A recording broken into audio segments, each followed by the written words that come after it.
Hey everyone, you're here with Mark Batwell at perfectgardens.com. So today we got a great question from Donnie Kids. Could you make a Foxfarm line trio for newbies? Before I do that, please make sure to like, share, and subscribe. Okay, so now that we're done with all the formalities, I would love to know what is your favorite nutrient line and why do you use it? Please leave a comment below so I can learn more about what you guys are doing in your grow room. Okay, so in this video, I am not going to be breaking down what is in these bottles. I am going to be strictly giving you grow instructions for the feeding schedule for your plants, whether you're growing indoor or out, and when to give the nutrients specifically, whether you're growing indoor or out. Okay, so to just talk about a few terms, just so that we all get on the same page on knowledge, is EC stands for electrical conductivity, ppm stands for parts per million. Both of these are different ways of measuring basically how much salts are in your water. Every single nutrient line has been designed for using RO water or distilled water. So just to be clear, if you are using tap water, these numbers and these suggestions will adjust, and you may notice irregularities or problems like nutrient lockout or any of those things because the chemicals that are in these bottles may react with the chemicals that are in your tap water.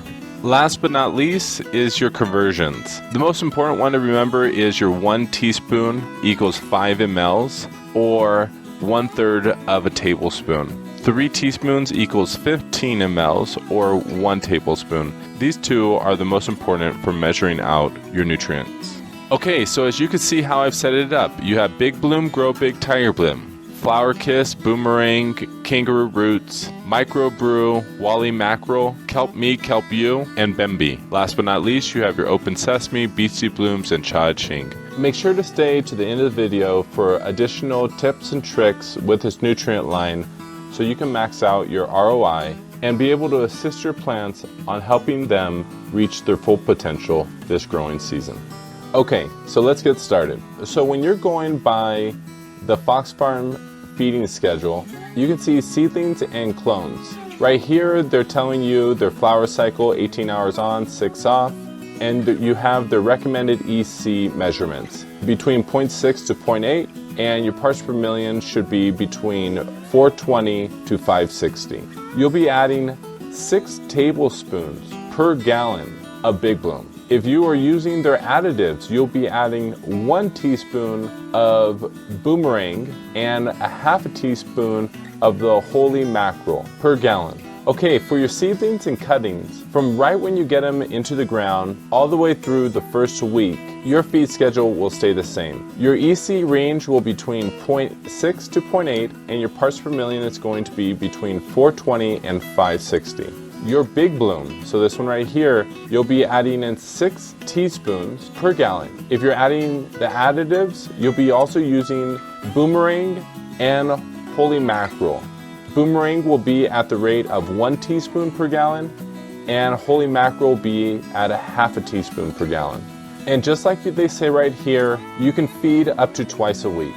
Obviously, there are going to be some plants that take up nutrients faster than others and process the nutrients that you're giving better than others. So you're going to want to adjust the amount of times you're feeding per the ratio of you watering, dependent upon the signs that your plants are giving you. If the plants are getting tip burn, or they're curling over, or they're drying out, if the leaves don't feel like a leathery, elastic leaf, then there is some type of issue going on, whether your room is dehydrated, or you have salt deficiencies, or you're over fertilizing. So make sure that when you're following this feed schedule, you also want to stay in tune to your plants. And also remember, you can always adjust these rates as well. So if you feel like you are giving too much, just cut it in half. Go from 6 teaspoons to 3, and go from 1 teaspoon to a 1/2, And then same to over here. You might just keep this at a half. And by cutting the nutrients in half, you can then feed your plants twice a week with that half diluted nutrient. So there's a lot of wiggle room through this whole process. If your plants are showing signs of over fertilization, well, you might just dilute it a little bit and still give it twice a week. Or maybe you just don't have time to fertilize very often, and normally what you do is you mix one large batch, you give it to your plants, and the rest of your grow room is on a drip irrigation system. So in that situation, you might want to do one heavy feed once a week, which would be at the 6 teaspoon or a regular feed. And then the remainder of the week, it would be your drip irrigation or regular watering. In the military, they would always tell us that we have the tools for readings, but don't base your decisions 100% off those tools. Make sure to look at your patient and remember to make decisions based off your present situation, not just what the readings or the tools are saying. In the same situation with this, your feeding schedule is a tool. Your plants is what you want to get in tune to. Okay, so for the rest of the schedule, I'm not going to be telling you to dilute stuff or to increase concentration, because I've already told you from the very beginning, all the way through this entire nutrient line, you're going to want to stay in tune to your plants. And if your plants can handle the nutrient line and be fed, then keep feeding them. But if they're showing signs of struggle or stress, then I probably would back off things that are going to be causing slight additional stresses or forcing your plant to have to work harder. Everything's work, from your plant having to process the nutrients, to collecting light through photosynthesis, to fighting off the bugs. All of it's work. There are good stresses and there's bad stresses. And if you don't give enough nutrients or you give too much, it could be a negative. But if you give just the right amount, it can be a positive. Wait! What are you buying retail for? Become a member and go direct to the manufacturer, as low as $50 a month. Learn more below.